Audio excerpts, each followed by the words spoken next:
بسم اللہ الرحمن الرحیم۔ اللہ کا ذکر سب سے بہترین عمل ہے۔ اللہ ذکر کرنے والوں کو پسند کرتا ہے اور اللہ کے ذکر ہی سے دل مطمئن ہوتے ہیں۔ رسول اللہ صلی اللہ علیہ وآلہ وسلم کی زبان مبارک ذکر اللہ سے کبھی خالی نہیں رہتی تھی۔ 4 فضیلت والے کلمات۔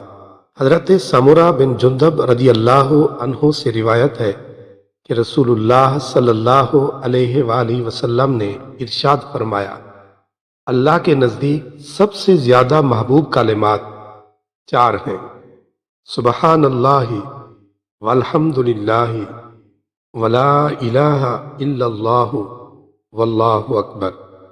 حضرت ابو ہریرہ رضی اللہ عنہ سے روایت ہے کہ رسول اللہ صلی اللہ علیہ وآلہ وسلم نے ارشاد فرمایا، سبحان اللہ والحمد للہ ولا الہ الا اللہ واللہ اکبر۔ یہ کلمات کہنا میرے نزدیک ہر اس چیز سے محبوب ہے جس پر سورج طلوع ہوتا ہے۔